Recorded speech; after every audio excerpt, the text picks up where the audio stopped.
meeting will be audio recorded. Should we be required to evacuate the building, would you please leave the room by the door at the fire escape staircase? Please hold both handrails in case the stairs are wet or slippery. If anyone is able to use the stairs, would they please allow others to exit? If anyone is unable to use the stairs, would they please allow others to exit the room before they go to the fire escape door, where they can then be given assistance? Our assembly point will be in the public car park at the side of the Civic Suite. Please do not delay your evacuation to collect any belongings, and please do not return to the building until given permission to do so by council staff.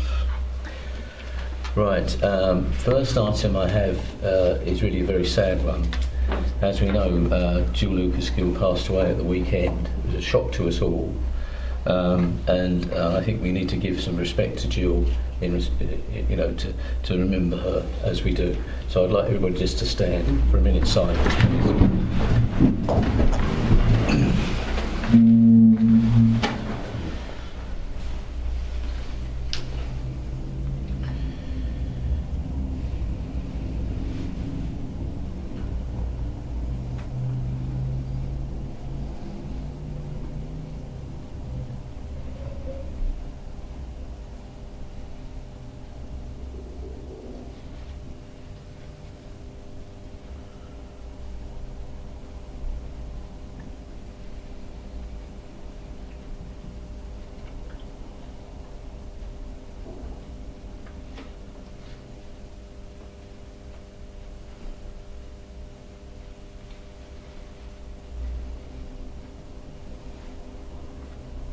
I think that's it. Thank you very much.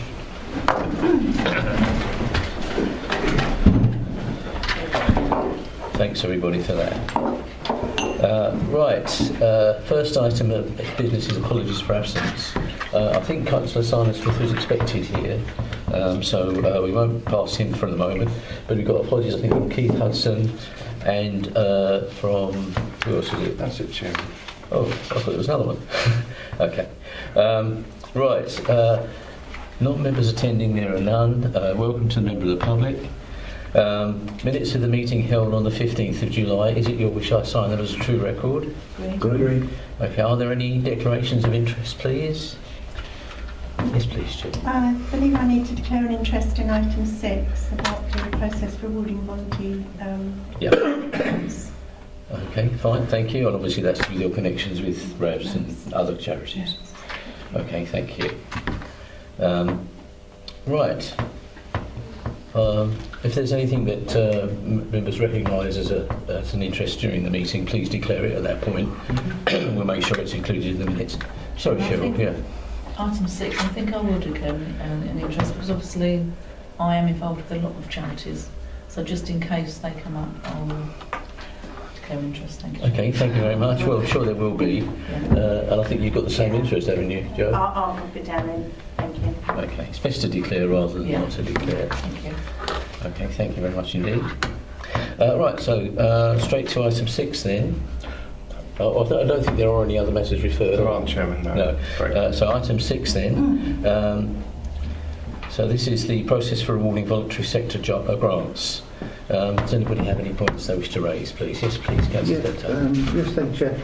Really with reference to all of things we give to charities that aren't included as hard cash or money, what we give in kind, like free parking spaces, free accommodation, rate reductions, I think that needs to be registered with everything else that we do give in the figures, because that all has a value towards the various charities.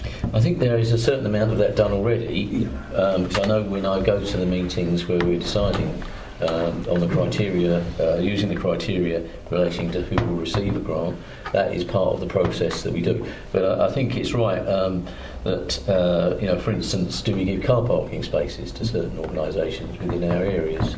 Other things, if you like, do they use, I know it's small, but do they get to use a photocopy machine? In which case they'd have to lease one. These are things I think that we should take into consideration, and I think you're absolutely right in raising that.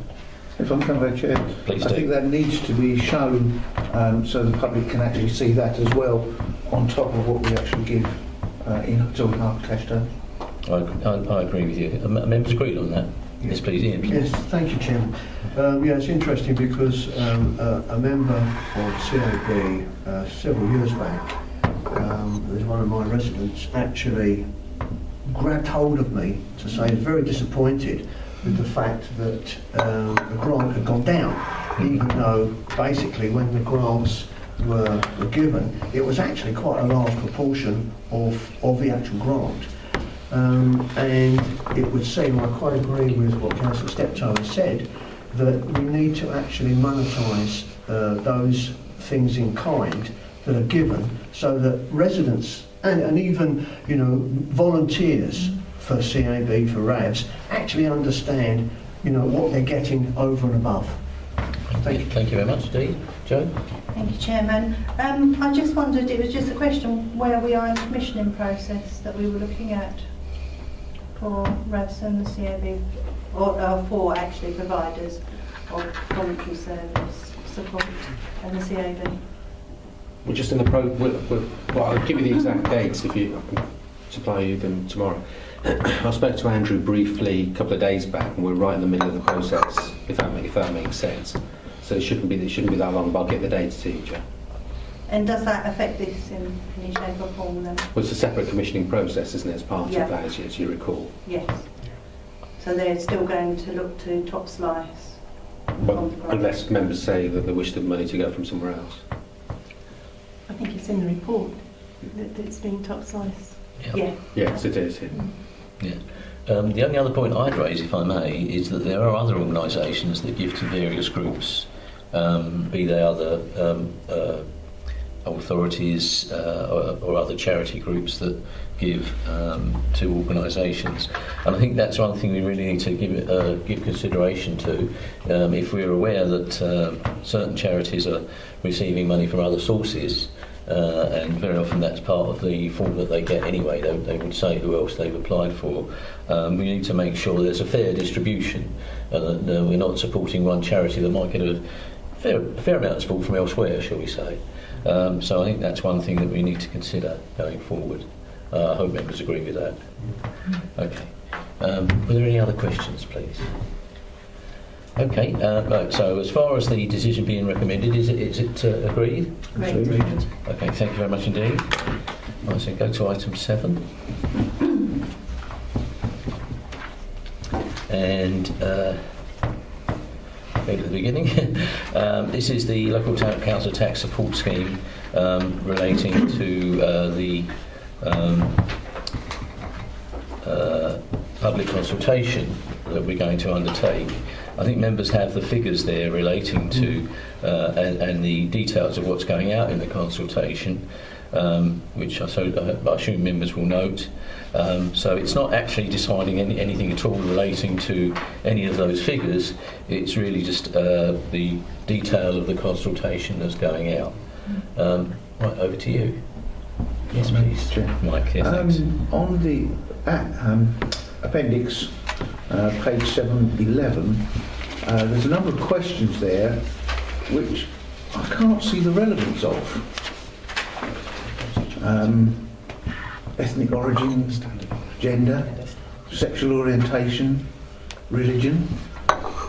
What relevance is this to what were in the terms of the consultation?